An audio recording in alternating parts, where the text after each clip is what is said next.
So this will probably be one of my last videos before Nintendo's June Direct. It was recently leaked to be this week on Wednesday, June the 15th, and now I'm hearing the 29th. And before then, I wanted to make a video about what the next possible step for Breath of the Wild 2 is, and just the insane potential for what the game could be. Back a few months ago when Breath of the Wild 2 was delayed, Eiji Aonuma, while he was breaking that news that the game was delayed until early next year, mentioned that Breath of the Wild 2 takes place on the ground and also in the skies above, like we've seen so far, but that also the expanded world goes beyond that. He also mentioned that there will be an even wider variety of features, gameplay elements, and new encounters to enjoy. Guys, we've gotten 2 teaser trailers for Breath of the Wild sequel, which means that what we've seen so far, it was just a teaser. I mean, I fully expect our next look at Breath of the Wild 2 to be a huge blowout, similar to what we got at E3 2016. The new things that we could see in Breath of the Wild sequel is what I want to talk about today. But before that, I need you all, everyone who's new,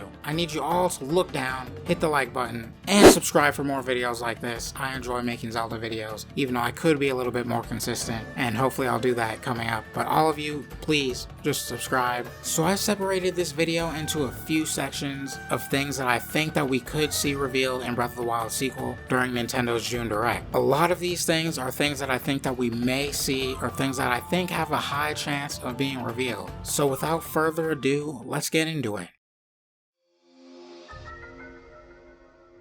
Enemies was one of the areas that I think Breath of the Wild really dropped the ball. Breath of the Wild had the largest world that we've ever seen in the Zelda series, so I thought that we could have seen a much larger variety of enemies. I mean, most of the enemies in Breath of the Wild, there were similar, stronger, or elemental variants of the base versions of enemies. In this game, Breath of the Wild 2, I really hope that we get newer, stronger enemies, and so far, it seems like that's what we're getting. I mean, so far we've seen the Moblins and Bokoblins with larger horns, we've also seen this Lever-like looking guy, and we've also seen the Stone Talus with a Bokoblin camp on it. I mean, I want to see a lot more enemies like this that are not only elemental variants, but also are like just different plays on enemies, kind of like what we saw in Age of Calamity. And I actually made a video about this several months ago. I'll link it up in the card above, about ideas that I had based on what we did see in Age of Calamity. But I hope that we get a lot of returning enemies. There's so many enemies that I wish could have been in Breath of the Wild, and I hope that we finally get to see them here. Enemies like Gyptos and Dodongos, and even my favorite Zelda enemy of all time,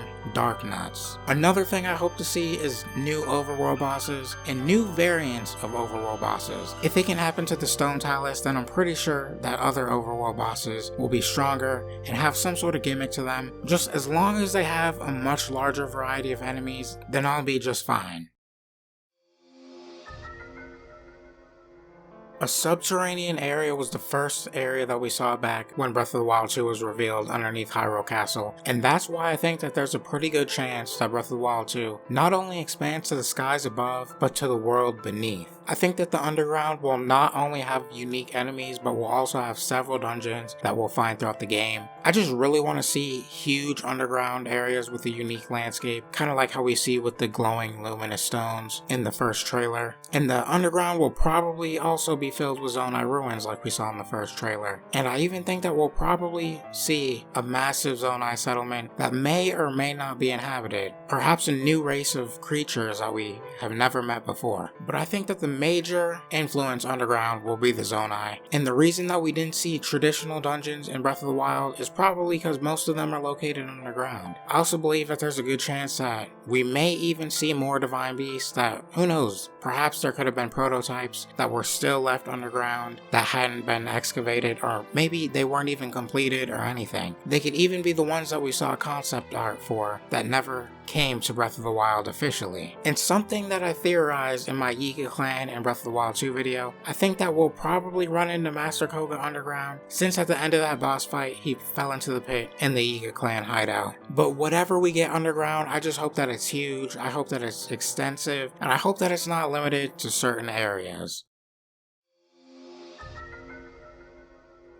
So I really hope that this time, this new trailer, whatever we get, I hope we really get to see a good look at the Sky Islands. I think that each of these Sky Islands is probably hiding some sort of secret, and even has underground areas, like we saw with the like lever thing. I also think that we'll probably see dungeons, and who knows, maybe each Sky Island may hide its own like sort of shrine or something. But who knows, maybe we'll see dungeons similar to Skyward Sword, how we saw the Sky Keep. But we're also going to have to learn how we're going to be able to traverse and travel between these items. I know we saw that like drop looking thing that allows Link to phase through ground and everything, but I think it would be really cool if, who knows, maybe you have to pass some sort of test or trial in order to get to the next island, or if we see the return of one of my favorite items in the Zelda series, if we see the hook shot, and perhaps you can use that to get between the islands. I mean, it was originally planned for Breath of the Wild, but I forget who said it. Maybe it was, I believe it was the director of Breath of the Wild. He said that the hook shot made the game way too easy, but if it did return and we use that to get between the islands, I'd be very happy. That also introduced new gameplay elements, and perhaps could even be used for enemies. But since we're going to the sky, I expect the skies to be filled with all sorts of enemies. Aerial battles I expect to be a big part of this game, and one of the biggest, most fun new additions to Breath of the Wild 2. I mean, remember, Nintendo a few months ago revealed some of Breath of the Wild 2's gameplay in patents, and in one of those patents we saw where Link is falling through the sky and where he can aim his bow, and it'll probably be something similar to the quick time events that use stamina in Breath of the Wild. As for sky enemies, I think that I can almost guarantee that we'll see enemies similar to Centrobes in Skyward Sword because of the whole ancient technology theme that we see with this guy right here. And I'm sure he probably won't be the only technological enemy, if he is an enemy, but enemies that I really want to see return are Aerialphos. Since we're going back to the skies, the Aerialphos is one of my favorite enemies from Twilight Princess, and along with the Aerialphos, I want to see something similar to Argorok from Twilight Princess, one of my favorite bosses in that game.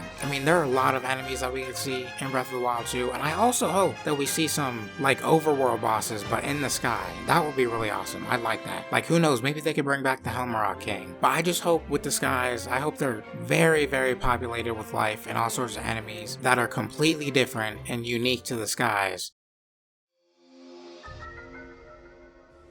So when Eiji Aonuma said that the expanded world goes beyond that, I was thinking to myself, did he really just say that? I mean, I was immediately thinking, does this mean that we'll get sea exploration? Sea exploration is something that I really want to see, no pun intended, and I think that when you mention expanding the world, expanding outward to the sea is one of the main ways that you could do it. If we get more islands and sea exploration, there's so much potential of the kinds of islands we could see. Eventide Island was one of my favorite areas in Breath of the Wild, with its own shrine, challenges, and a Hinox. The island was really fun, and if we see more islands like it, some similar, some bigger, some smaller, it will be a dream come true. I mean, we could see other puzzle islands like it, and who knows, some of the islands could even act like shrines, and maybe have even more settlements out further from Hyrule shores. But if we did get even more settlements, then ships and boats would also be pretty cool too. We could use those to get to those other islands, depending on how large they want to make the sea, instead of just using a raft and a Deku Leaf. I mean, all of this combined, it'd be like having the Wind Waker in Breath of the Wild too. But I also want to see more sea life and underwater exploration. This was another missed opportunity in Breath of the Wild, since in so many previous Zelda games you were able to swim underwater, or at least have something like the Iron Boots that would be able to weigh you down so you could walk underwater. But if they added underwater exploration, there's two main things that I really want to see. One is I want to see another Zora village separate from Zora's Domain, and I want to see at least one underwater dungeon. That's all I'm asking for. But there are lots of places where we can see interesting things underwater, like underneath Zora's Domain or even underneath Lake Hylia. And I think, this is just a hunch, I don't know yet, but I think underwater and sea exploration may be the main focus of this next trailer. Since the first trailer was mostly underground and subterranean stuff, then the second trailer was the skies above, and now finally the oceans. That's just my prediction, and hopefully it comes true.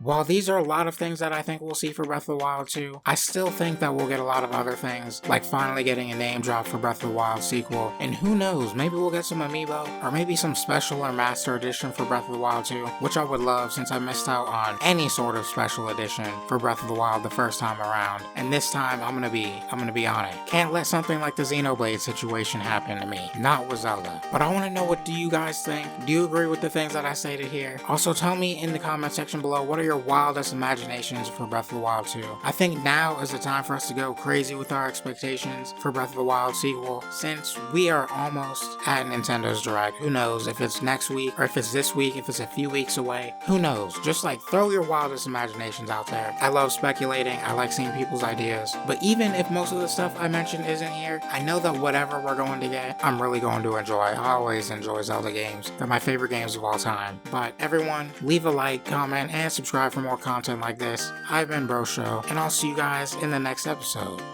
Peace.